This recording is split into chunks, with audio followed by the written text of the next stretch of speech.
All right, welcome back to the Late Show. We're going to be short, sharp, quick fire, rapid fire, as Timmy Williams said pre-show. A little bit like your sex life, mate.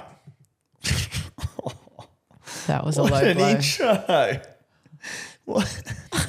Just being blindsided. I've got nothing for you, mate. I'm not that quick. Oh, I am, don't worry. Kat, welcome back. How are we?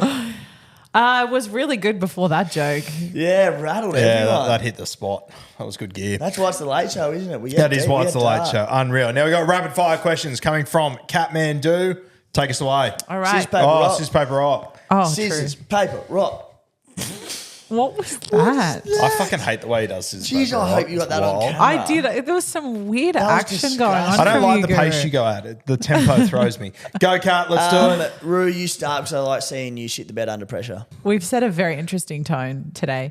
Okay. Question number 1. Is it worth holding trades this week and then boosting in round 3 since prizes don't change until after 3 games? Yes, I would be holding trades this week if you can. If you've got Jairo and you got Spencer Leniu, sure, you have to sort that shit out. But outside of that, I would be trying to hold trades this week. You've only seen one game, small sample size. It's the most irrelevant week of the season. Just sit on your hands. Do not blow your trades too early. Timbo. Every team setup is different. So, look, if you've got no fires to put out or you've got a few concerns, but you think, you know what, I want to give them another week, give them that extra week. You know, there's still time. You pick these people for a reason in your team.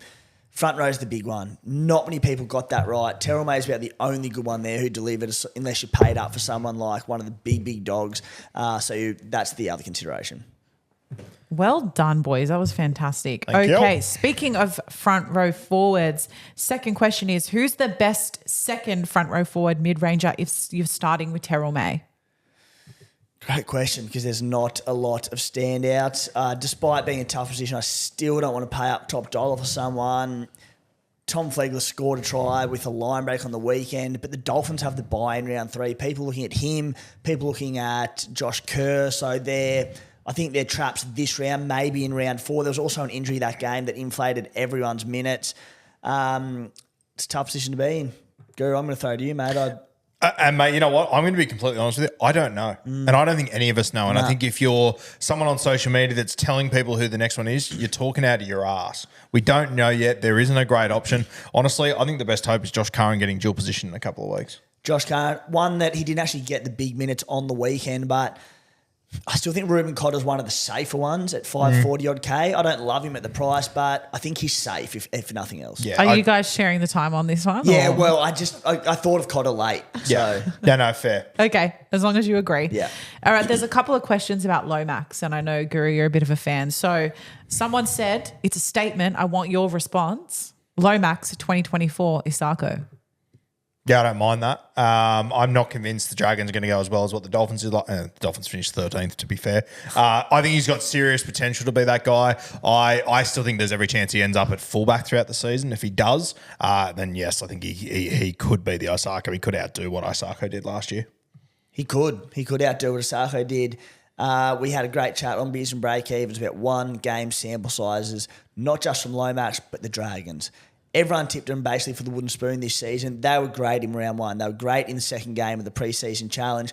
But let's see them do it again. Ideally, let's see them do it again after that. Because if the Dragons of old that we know in recent years come out and they can't score points, it's not going to matter for Lomax. However, on one game sample size, he was terrific and he could be the Asako this year. On top of that, Lomax has pedigree from the past. We know the sort of player he is. Cool. Next question. Would you bring in Avarillo or Talau? Talau, by the length of Flemington Strait. Avarillo, job security, very poor, way more expensive as well. I don't know his exact price, top of my head, but I know Tommy Talau is about 280K. He lands in that golden right wing spot. Both wings at Manly with Tommy Turbo firing are awesome spots to be in, but it's also on DCE's edge. At that price, reasonable job security with Jason Saab out for about 6 weeks. I think he's a great buy and should get some decent scoring. I gave Timmy an extra of my 6 seconds there because that's the answer. That's sorted. Thanks, mate. Wow.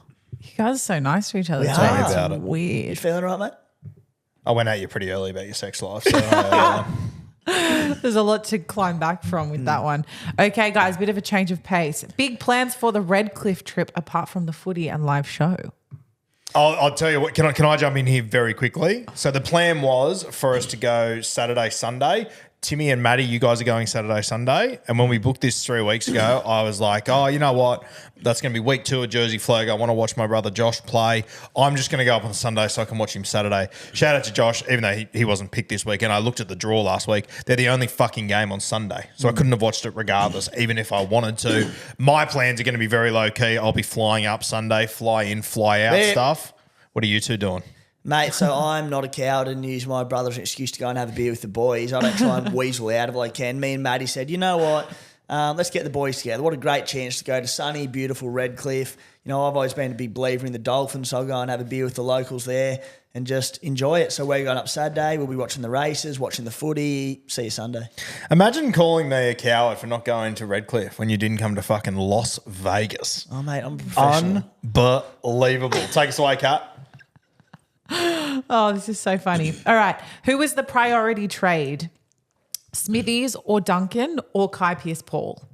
Oh, Smithies by a country fucking mile, and it's not even close for me. Yep, I only need 4 seconds. Shock me.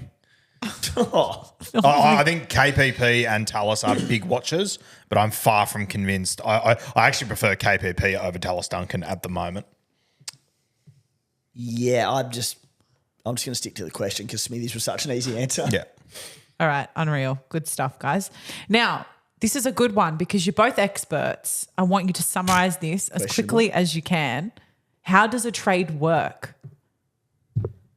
Whose turn is it? It's you, Timmy.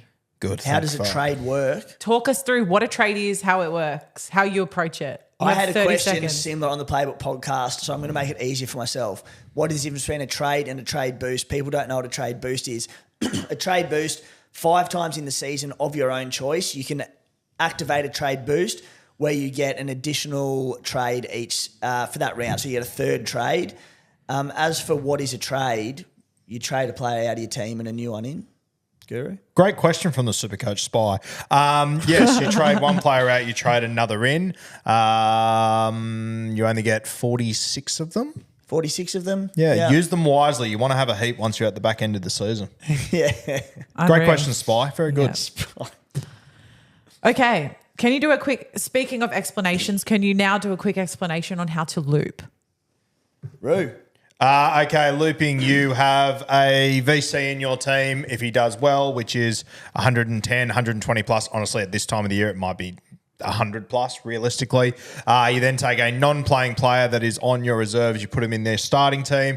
You captain then. It'll double your points. Then your 17th player will be your lowest scoring on your pine. What have I forgotten? No, pretty well got it there, mate. So obviously the risk is that, the lowest player in your entire 25-man squad comes in and replaces the non-playing player in your 17-man squad.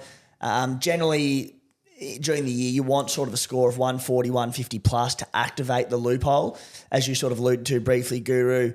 Early in the year, as we saw last weekend with all the poor captains, it's a little bit different. You can maybe take a 110 or 120, but at the same time, our squads are a lot weaker. So that auto emergency that comes in could be like 15 points, like a farmer silly. So risky. In saying that, like you have a look at last week, if you would have looped Latrell Mitchell's score, you're laughing. You're flying all of a sudden. So it's week to week dependent. Early in the season, their lowest scores. As we get closer, as we get further into the season, you're going to want your big 150 pluses, as Timbo said. Okay, very nice. Now, Willison to Galvin, is this a trade?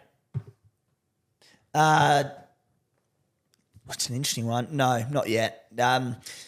Willison, as soon as this week, it wouldn't shock me to see him actually playing, coming off the bench come game day. It might take another week. If there's an injury or two to the Broncos middles as well, he could come in and just slot in and be that fourth front row forward. There still might be some money in him.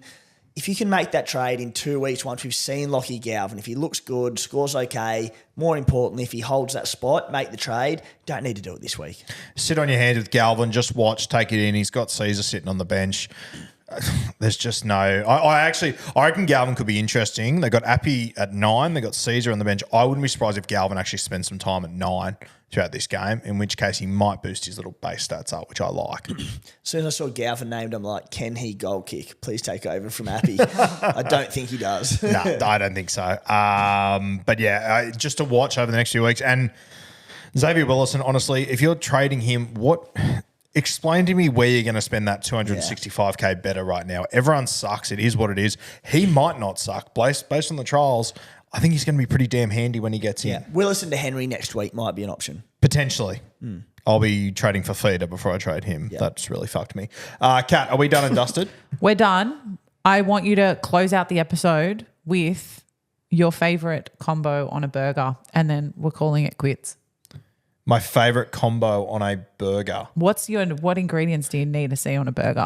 The ingredients, I like all the usual stuff, the stuff that I want thrown on a burger that I will always ask for. And shout out to the sandwich shop 2 doors down that has both of these things. Pineapple and jalapenos. They are needed on all burgers. Yeah, aside from the regulars, I love the jalapeno shouts. One of the most underrated, whatever they are, on the planet. Fruit, veg, I don't really know or care. If I can get a slice of Swiss cheese, I'm throwing Swiss cheese on as well. Big Swiss cheese, man. Yeah, love a bit of Swiss cheese. And look, if you can add a layer of bacon, why not? Swiss cheese, very Coomer of you. Very un-Coomer of me. I love a bit of caramelized onion, guys. It hits. It slaps, caramelized onion's good gear too. Yeah. All right. Are we both pineapple people or not? Nah. No. Oh, I love pineapple on a burger. Fuck, it's good. No. Pineapples for a fruit salad, and that's it. You're a fruit salad, Kat. You're on fire today. I think we should end this. A lot of anger. Yeah, it's been a big 24 hours. I think he woke up on the wrong side of the bed, but anyway, that happens. I got 2 wrong sides of the bed on a Wednesday. All right, we're going to hit the road. Thank you for joining us once again. Anything else before we go, Timbo? Oh, good, mate. Enjoy the late show. It's a good one. I love the late show. It's good fun. Kat, anything? Go follow Kat Haddad at Instagram. We're going to get her to 10,000 followers very, very quickly. Where are we at the moment? We're under 200 away. Should be there by the time this goes live. Tell me about it. We're getting there. All right. See you next week. Best of luck this weekend. Have a good one. Bye.